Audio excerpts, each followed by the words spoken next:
Hello and welcome to the OMFL Jacksonville Jaguar review. I am your host Mike Fleury, and this week we'll be talking about weeks 5 and 6 of the season. It's going to be a really quick episode, so hopefully I can punch it out quickly. Some bookkeeping to start. There is a pending trade. I don't know if it'll be approved by the time this episode goes up, but to note, I have traded my first and second round pick in exchange for I'm never going to be able to pronounce that name. We're just going to use his last name, Fashanu, I think his name is. And Joe Tippmann from the New York Jets, 2 offensive linemen, which is probably what I was going to end up using my first and second for, unless I went QB. Fields has been pretty good, so I might just re-sign him. But yeah, that trade is in the pending. Just got put up, so it has 0 votes. I am refreshing the page now. And it still has 0 votes. So we may or may not be making that trade. You will find out in the next episode, I assume. Getting right into week 5 action against the Rams. It was a really tight game that came down to the wire. Unfortunately, just did not have enough to put it away. I don't 100% remember a lot of this game. I'm pretty sure I threw an interception to end it. Yeah, it was a pretty good game for Justin Fields. He had 193 yards. Excuse me, I got the hiccups again. This isn't good. 193 yards, 2 touchdowns, had that interception. I'm pretty sure that was a late game interception that sealed the game. Tua Tagovailoa, 200 yards, a touchdown, 18 of 30. We played pretty good defense, all things considered, but just we just weren't able to get enough points on the board. Our rushing game, as it has been, was pretty not good. That's great English. It was kind of woeful. It's as is the best way I can describe it. We just didn't have any push when we needed it. I'm rewatching the end of the game right now. Looks like a last-second field goal. No, we had a minute. We got the ball back with 1:43, and I'm pretty sure I just called a bad play and it was intercepted. I'm watching it right now as we're going, just to remind myself. Brian Thomas Jr. went off, 157 yards. Really good game for him. Brian Frederickson kept quiet yet again. Unfortunately, I wasn't able to really do much with his receptions.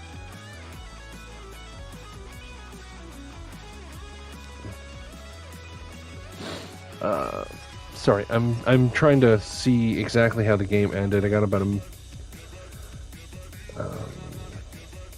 yeah, I called a play that I no longer have in my playbook, and I'm pretty sure I tried to thread the needle in what looked like cover 2. In fact, was cover 2. Tried to thread the needle, and Justin Reed came over, made the interception, ended the game. Anyways, it was a tight matchup. It was back and forth. Thought I could have won it. I definitely could have won it. Just could not seem to finish it off. No interceptions, no turnovers, if I remember, no forced fumbles, nothing. So my defense just did not show up when I needed it. But Earl Hackett, who I just found out is a star development, 9 tackles, 1 for loss. He's been a great user for me. Not too fast, but fast enough to get where I need to go.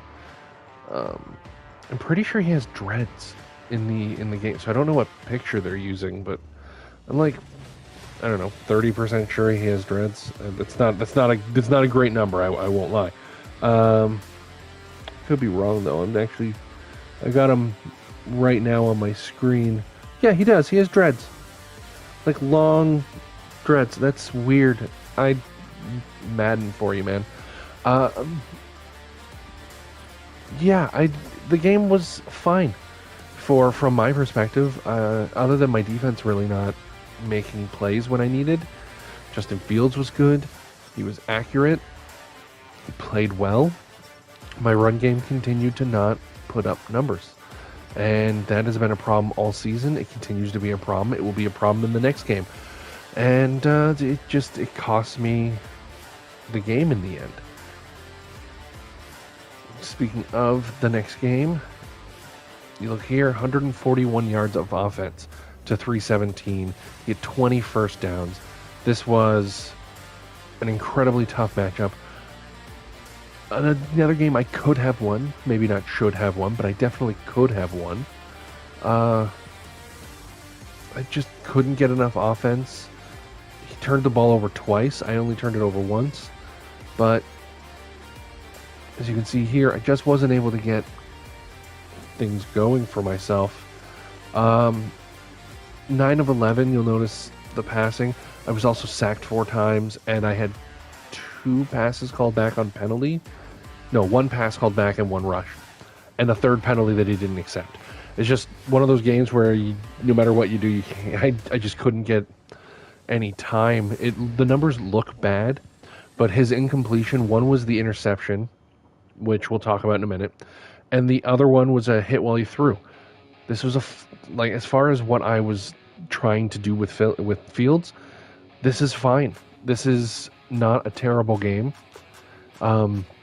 I didn't have the ball a lot. He converted what felt like every 3rd down. 3rd down conversion, 7. 7 conversions in... we don't have a percentage, unfortunately, it doesn't look like. But I would not be surprised if it was 7 of 10, 7 of 11, 7 of 9. He just could not get the ball away from him. And he was able to walk up and down the field, which limited the amount of time I had the ball. Also, the sacks were a bit of a problem.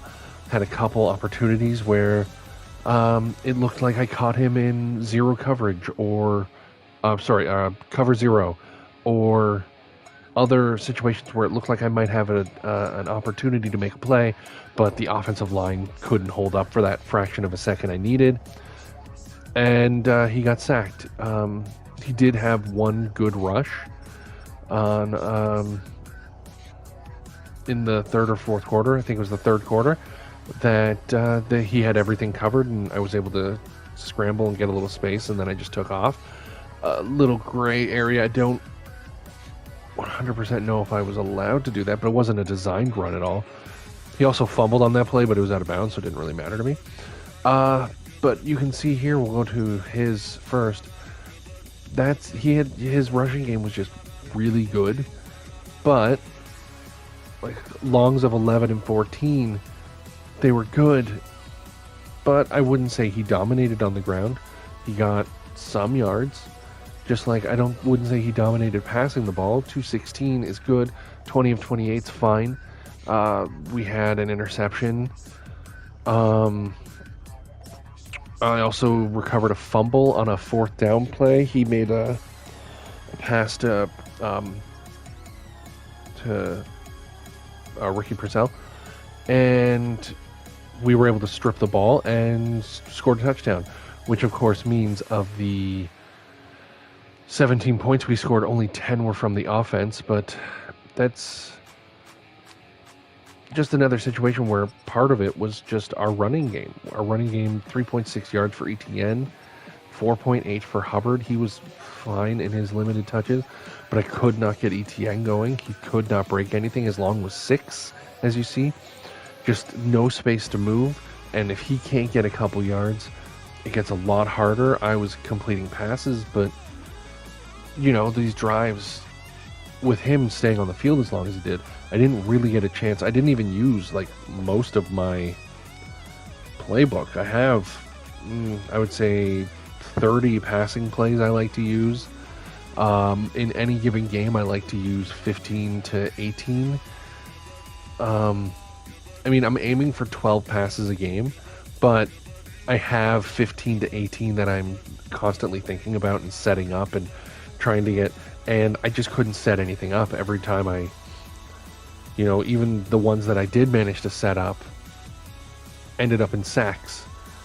So even if I had the matchup I wanted and I had the coverage I wanted and it looked like I was going to have a receiver open, I just got sacked and that was the end of it. So unfortunately, Brian Thomas Jr. 3 for 39. Frederiksen had 4 for 27. Ingram had 1 for 22. He played a lot more than I would have wanted, to be honest. I'm actually going to have to double check because he played 35 snaps to Mayer's 17. So I have to check.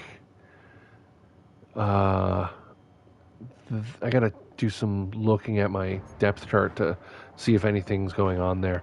But overall, it was a good game, back and forth. Lambert destroyed me. I could not stop him at times. He's just this. He's got a really good, efficient, effective offense. And it's not. There aren't a lot of flashy plays. It's a lot of, within 6-7 yards for the most part, and then he'll hit you with one later.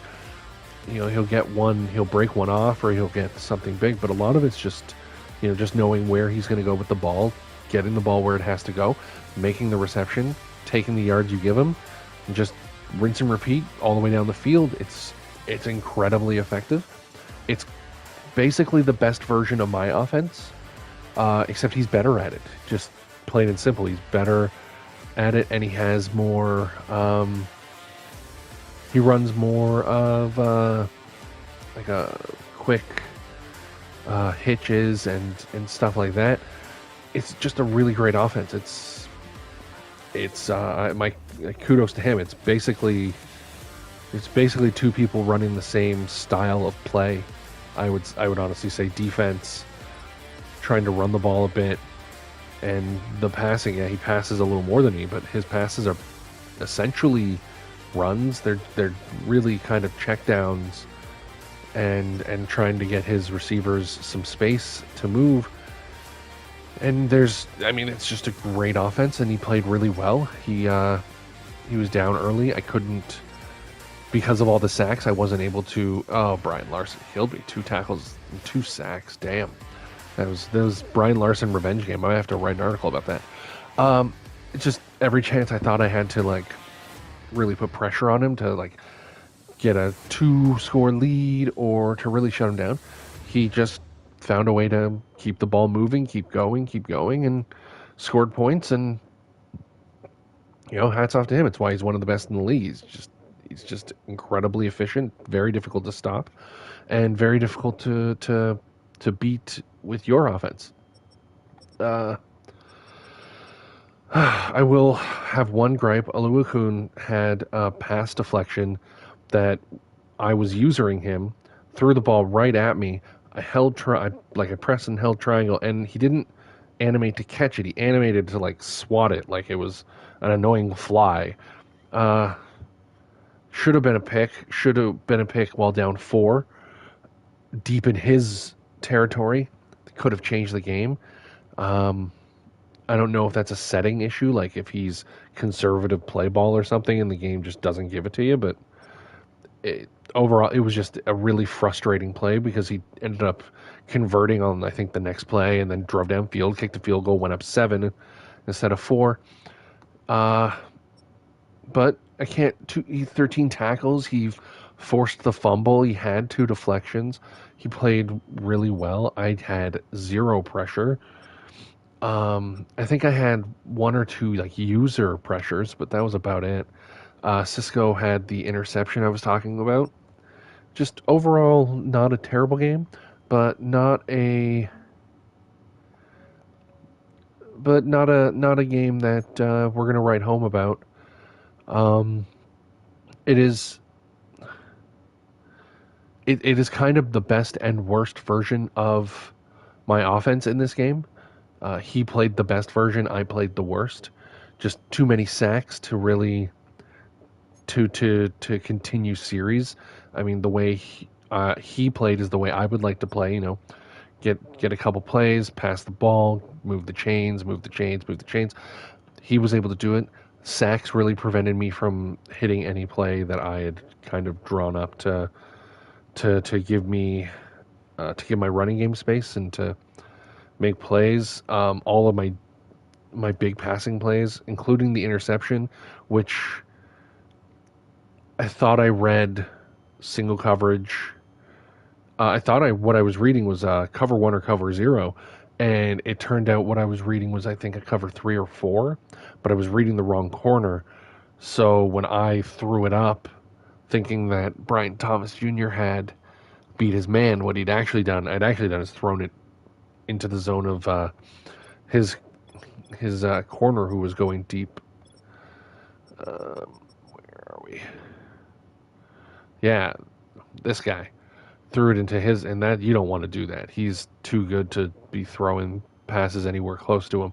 So it was one of those things where I probably could have just checked down. I had both checkdowns open, but the way I read the play, it looked like I was going to have something big. Threw the ball up, and it was an interception. And kudos to him; he really disguised that defense really well. I didn't read it, and that basically ended the game. There was about 3-4 minutes left, and he managed to run out the clock to end the game. So this puts us at 2-4. Obviously, I'm trading my first and second, which sounds crazy, but the way I see it, if I can finish 4-2, 5-1 in the division, and I have 2 division games coming up, then all I need to do is steal a couple of these other games, you know, against the Chargers, maybe the Broncos, Cardinals, Browns, Seahawks. Maybe not the Browns. The Browns seem to have my number. I'm gonna have to restudy some of those games and try to figure what he's doing to me. But if I can steal a couple of these games, maybe 9-10 wins, maybe I can sneak in over the Titans. Season's not over, and regardless, this trade gives me 2 offensive linemen right now that are better than the players I might have drafted, probably better anyways, and I get to develop them today, or like starting next week, and really get them into my offense and not have to worry. And now I have my offensive lines solidified for next season. I don't have to worry about drafting anything for them. My third rounders can go to receivers or running backs or defensive tackles or whatever else I need. It does kind of screw around with my scouting a bit, but you know, that's just here or there. You just kind of gotta go along with that. Anyways, this has been about a 20-minute episode, so I'm going to cut it off here. Thank you for listening, and as always, I will try to do better next time.